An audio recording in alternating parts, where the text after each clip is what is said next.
Morning student, today we start chapter number first, part 1.4 हमें राजनीतिक सिद्धांत क्यों पढ़ना चाहिए। ये इस चैप्टर का लास्ट वीडियो है बेटा, और आई थिंक इससे आपको काफ़ी कुछ जो है वो समझने में आसानी होगी। तो हम शुरू कर रहे हैं, हमें राजनीतिक सिद्धांत क्यों पढ़ना चाहिए।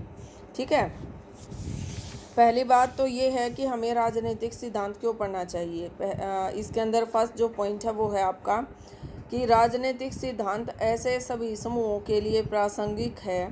छात्र के रूप में हम भविष्य में उपरोक्त पेशों में से किसी एक को चुन सकते हैं, और इसलिए परोक्ष रूप से यह भी ही हमारे लिए प्रासंगिक है। क्या हम गणित नहीं पढ़ते, जबकि इनमें से सभी गणितज्ञ या इंजीनियर नहीं बनेंगे? क्या इसलिए नहीं कि बुनियादी अंक गणित जीवन में सामान्य उपयोगी होता है। सेकंड बात है इसकी, सेकंड पार्ट ये है कि हम सभी को मत देने और अन्य मसलों के फैसले करने के अधिकार संपन्न नागरिक बनने जा रहे हैं। दायित्वपूर्ण कार्य निर्वहन के लिए उन राजनीतिक विचारों और संस्थाओं की बुनियादी जानकारी हमारे लिए मददगार होगी, ठीक है, या होती है, जो हमारी दुनिया को आकार देते हैं। सूचना परक समाज में यदि हमें ग्राम सभा में सहभागी होना है, मान लो कि हमारे गांव के अंदर जो है ग्राम सभा का आयोजन किया गया है, और ग्राम सभा में हम सभी को शामिल होना है, एक जगह पर इकट्ठा होना है, या वेबसाइट या मतदान पर अपनी राय पेश करनी है। ठीक है, तो हमारा तर्कशील और जानकार होना निर्णायक होता है। हमें पता होना चाहिए कि हम जो भी बात कह रहे हैं वो बात तर्कशील है या नहीं है। यदि हम मनमाने तरीके से अपनी वरीयताएं प्रकट करें तो हम ज़्यादा प्रभावी नहीं होंगे।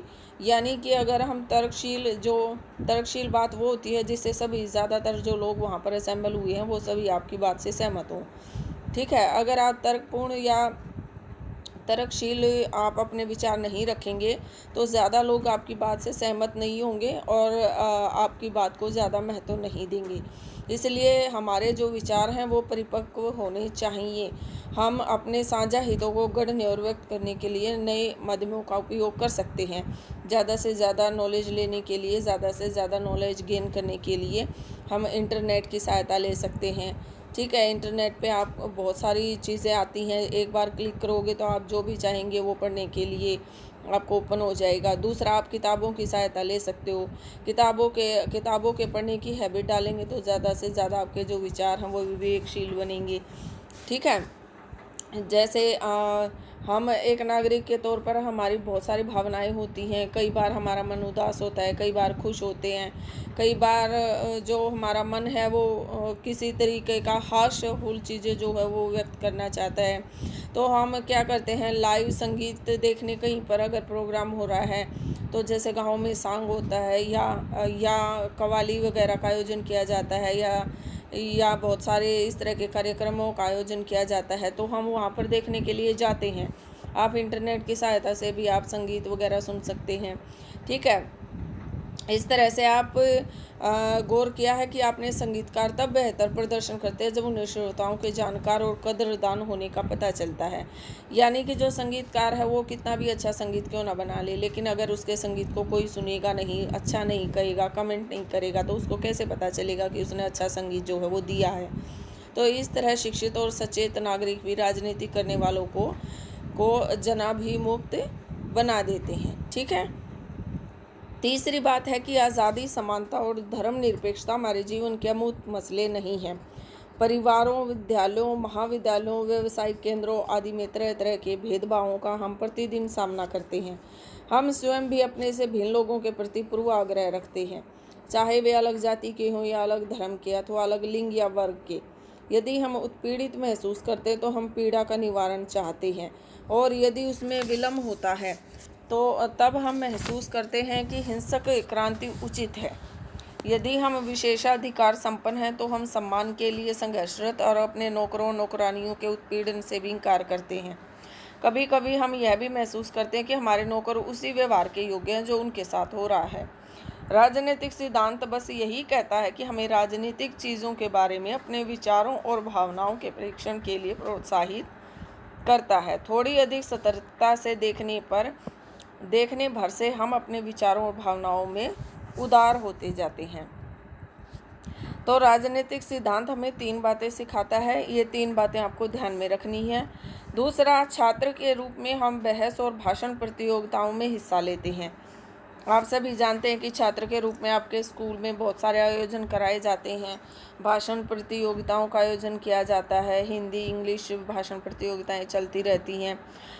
कई बार हम क्या करते हैं कि कोई भी मुद्दा लेते हैं, उसके ऊपर जो है हम अलग अलग तरह से बहस वगैरह करना शुरू करते हैं। आपके जो आपने ऑब्ज़र्व किया है वो आपसे आपने क्या महसूस किया है, वो चीज़ें आपसे हम शेयर करते हैं। ठीक है, क्या सही है क्या गलत है, उसमें हम आपको बताया जाता है कि क्या ठीक है क्या गलत है और क्या उचित है क्या अनुचित है, ऐसा होना चाहिए नहीं होना चाहिए।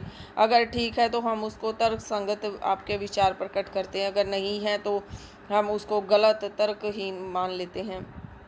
ठीक है, तो दूसरा, इसके लिए तर्क और युक्तियां तलाशते हैं। राजनीतिक सिद्धांत हमें न्याय या समानता के बारे में सुव्यवस्थित सोच से अवगत कराते हैं।